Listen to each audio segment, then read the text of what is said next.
Every influencer product that failed. Segment 1. Prime Hydration's chaos. So KSI and Logan Paul created what they thought would be the next Gatorade, and Prime Hydration absolutely exploded in sales. But here's the thing nobody talks about. It also exploded in the worst possible ways. Kids were literally getting hospitalized because parents didn't realize this sports drink had 200 milligrams of caffeine per bottle, which is like drinking 2.5 Red Bulls. The reselling market got so insane that bottles were going for $20 to $50 each on eBay, leading to actual fights breaking out in grocery stores when shipments arrived. Then, the lawsuits started rolling in, with parents claiming the drink was marketed to children despite having enough caffeine to give adults heart palpitations. The downfall came when the FDA started investigating their health claims, and multiple countries banned the product outright. What started as a billion-dollar success story became a regulatory nightmare that neither creator could escape from, proving that massive sales don't matter if your product is literally dangerous. Segment 2.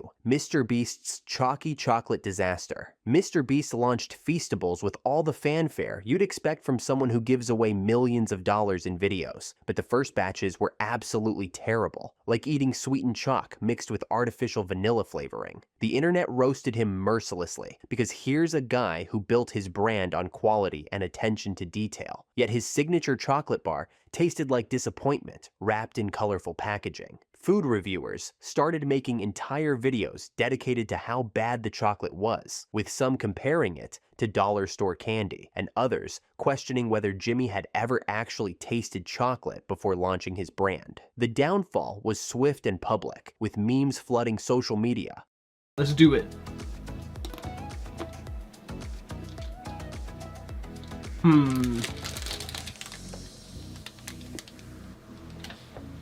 Interesting.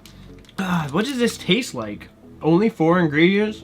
To me, I don't know, it feels like it's a kind of cheap chocolate, you know? And even his own fans admitting the bars were inedible. Jimmy eventually acknowledged how bad they were and completely reformulated the recipe, basically admitting that his first attempt at food manufacturing was a complete failure that damaged his reputation for quality content. Segment 3. Logan Paul's fashion empire crumbles. Logan Paul's Maverick clothing was actually doing decent numbers in 2017, with hoodies and merch selling out regularly to his young fan base. But then he filmed a dead body in Japan's suicide forest and uploaded it to YouTube like it was just another vlog. The backlash was so severe and immediate that Maverick clothing became essentially radioactive overnight. Nobody wanted to be seen wearing merchandise from someone who had just committed one of the most insensitive acts in internet history. Stores stopped carrying the brand. Influencers distanced themselves from any association with it. And suddenly, Logan had warehouses full of clothing that nobody would buy at any price. The downfall was complete and irreversible because the Japan incident wasn't just a controversy. It was a cultural moment that defined Logan's character in the public eye. The entire fashion line became dead stock practically overnight, turning what was once a profitable venture into a constant reminder of his biggest mistake that cost him millions in lost revenue.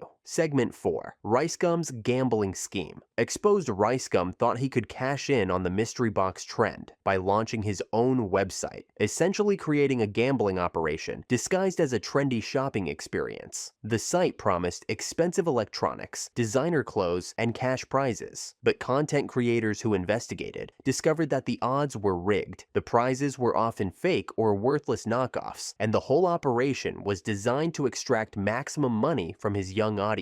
When other YouTubers started exposing the scammy mechanics with detailed breakdowns of the rigged algorithms, Rice Gum tried to defend it as legitimate business, but the evidence was overwhelming. The downfall was brutal because it exposed him as someone willing to scam children for profit, with the site quietly disappearing within months as legal pressure mounted. The controversy damaged his reputation permanently because parents and fellow creators realized he was literally running a casino targeted at minors, making him virtually unsponsorable by legitimate brands. Segment 5. Jake Paul's influence Influencer Scam Course. Jake Paul decided to monetize his controversial fame by launching Edfluence, a course promising to teach people how to become successful influencers, which is already hilarious considering his strategy mostly involves starting drama and getting canceled repeatedly. The course charged hundreds of dollars for what essentially amounted to generic social media advice you could find for free on any marketing blog, mixed with Jake's personal anecdotes that weren't applicable to normal people. Students quickly realized they had paid premium prices for completely useless content that didn't help them gain followers, make money, or build any kind of sustainable online presence. The downfall came when students started demanding refunds en masse and sharing screenshots of the terrible course content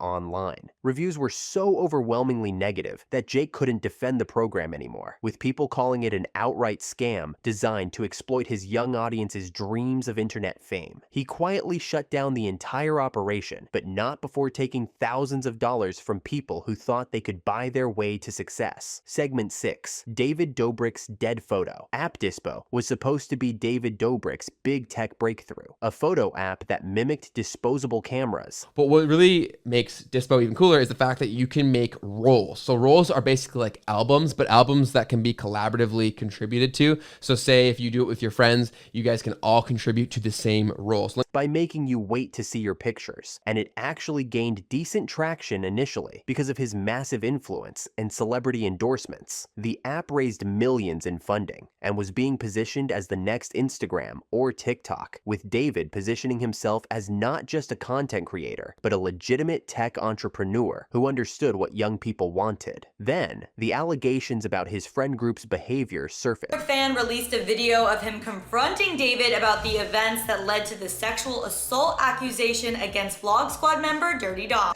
David's reputation collapsed overnight, and suddenly, nobody wanted to be associated with anything connected to his brand. The downfall was catastrophic because investors pulled out, users deleted the app en masse, and the tech industry completely blacklisted David from future ventures. What was once a promising startup with serious backing became a digital ghost town that serves as a reminder of how quickly internet fame can evaporate when real accountability comes calling, leaving investors with millions in losses. Segment 7. TanaCon's Epic Meltdown. Tana Mongeau decided to create her own convention because she felt VidCon wasn't treating creators properly, and TanaCon became the most spectacular event failure in YouTube history, turning into a genuine safety hazard that traumatized thousands of attendees. She promised a free alternative to VidCon with major creator meet and greets, but severely underestimated attendance and completely failed to plan for basic logistics like crowd control, security, or even adequate venue space. Fans stood in the California sun for hours without water. People were literally passing out from heat exhaustion, and the fire department eventually shut down the entire event for safety violations. The downfall was immediate and total, with footage of the chaos going viral and turning TanaCon into a meme representing the worst of influencer ego and incompetence. The aftermath involved lawsuits, refund demands, and countless horror stories from attendees who had traveled across the country only to experience what can only be described as an organizational nightmare that made Fyre Festival look competent by comparison. Segment 8. James Charles's abandoned fashion line Sisters. Apparel was James Charles's attempt to break into fashion, launching hoodies and accessories with his signature catchphrases. But the brand became completely unsellable after his multiple scandals involving inappropriate messages to minors surfaced. The clothing line had actually shown promise initially, with decent designs and his massive fan base showing interest. But when the allegations hit, suddenly nobody wanted to wear merchandise that associated them with someone facing such serious accusations. The downfall was swift because fashion is particularly vulnerable to reputation damage. Wearing someone's merch is a public endorsement that people weren't willing to make anymore. Retailers pulled the products from their stores. Influencers stopped promoting the brand. And even die-hard fans distanced themselves from anything Sisters related. James quietly abandoned the entire venture rather than trying to rebrand or continue marketing products that had become toxic by association.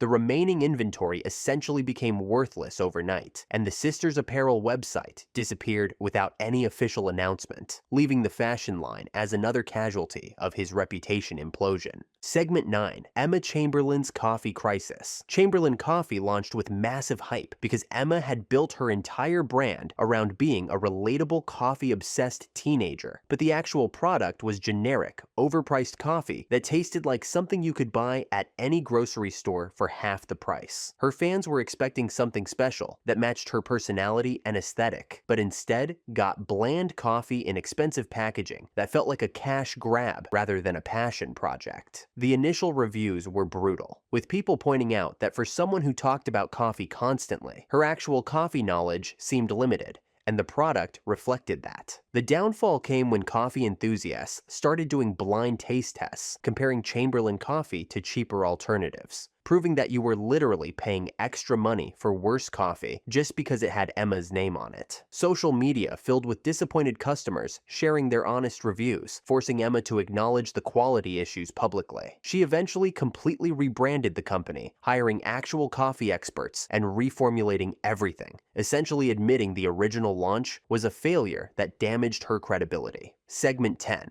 Fauci Tube's Phantom Concert. Fauci Tube announced Hate Dies, Love Arrives as a massive Hollywood event featuring Drake, Keemstar, and other major names, building it up as the biggest YouTube event ever created. But the whole thing was built on lies and delusions that led to an empty venue and crushing embarrassment. He promoted the event for months, selling tickets and promising appearances from celebrities who had never actually agreed to attend, creating a fantasy event that existed only in his head. When the day arrived, none of the promised guests showed up. The venue was nearly empty, and Fauci had a very public mental breakdown on stage in front of the few people who had actually come. The downfall was live-streamed for everyone to see, with Fauci becoming increasingly erratic as he realized his grand vision was collapsing in real time. The incident highlighted serious mental health issues and became a cautionary tale about the dangers of unchecked ambition and social media pressure. The event became synonymous with delusion and failure, permanently damaging Fauci's credibility and making him the subject of countless memes about fake promises and inflated egos. Segment 11. Bryce Hall's energy drink disaster. Annie Energy was Bryce Hall's attempt to create a TikTok-focused energy drink brand that could compete with established players. But the product was so terrible that stores pulled it from shelves after customers complained about the taste and effectiveness. The marketing campaign focused more on Bryce's personality and TikTok fame than the actual quality of the drink, which turned out to be a massive mistake when people actually tried the product and found it undrinkable. Reviews described the taste as artificial and chemical heavy, with an aftertaste that lingered for hours, and the caffeine content was inconsistent between batches. The downfall was swift because energy drink consumers are particularly demanding about taste and effectiveness,